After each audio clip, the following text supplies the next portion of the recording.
Hey people, my name is Chance and I'm on the team here at First. This week our reading plan covers Acts chapters 21 through 24. I'm going to bring our attention to a few verses in chapter 24, but first I want to give us a little context and kind of catch us up with what's going on. So Paul is seized and arrested and beaten by religious leaders at the temple. There was no proof of him breaking any Roman laws, but they didn't know what to do with him, so they kept him detained. 40 plus men try to assassinate him, but before that can happen, it's sniffed out and they ship him to Caesarea.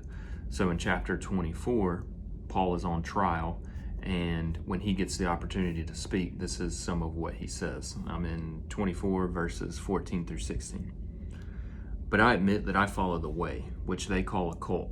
I worship the God of our ancestors, and I firmly believe the Jewish law and everything written in the prophets. I have the same hope in God that these men have, that he will raise both the righteous and the unrighteous. Because of this, I always try to maintain a clear conscience before God and all people. So in Roman law, it was highly illegal to spread a religion that wasn't sanctioned by the government. Judaism was sanctioned in Rome, but the religious leaders found offense in Paul following the way. So Paul actually admits to following Jesus or the way, and this is the only thing that he says that they are correct on. Despite the false accusations and the beatings and the complete disrespect that Paul was shown, he doesn't charge any of the religious officials, any of the tribune, with none of the crimes that they actually committed. And that part kind of draws my attention to verse 16, where it says he tries to maintain a clear conscience with God and all people. When I think about a clear conscience, I think about living at peace. And this is kind of like what Paul says in Romans chapter 12, verse 18. So far as it depends on you, live at peace with all. It reminds me of the basics of conflict. Conflict or tension usually occurs in three ways: person versus God, person versus self, or person versus person. And what all of these have in common is relationship. Relationships are the core of existence. So if you break it all the way down, conflict or tension happens in the context of a relationship. I often experience lack of peace in my relationship with myself. I'm very critical of myself and I struggle to give myself grace.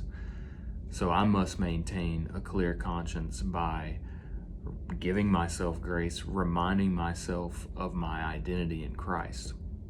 And there was a point in my life where I would have said that I'm living at peace with all. But really what that looked like for me was avoiding conflict, avoiding relationships with tension, not bringing anything up, not being confrontational when I needed to be. And I thought that resulted in living at peace. But I was completely fooled. What I actually did was create a pool for bitterness and resentment to well up inside of me. And consequently, this destroyed peace within myself, peace with God, and peace with others. So my passive tendency and relational tension is contrary to what Paul says here. He says that he maintains a clear conscience. So this is active and it requires work. I must work to resolve tension in my relationships, and I must work to have peace with God and all people.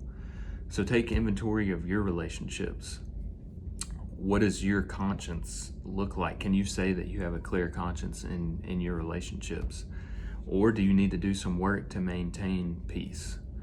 I challenge you to memorize Acts 24:16 this week and let that transform your relationships. Thanks for listening. Grace and peace.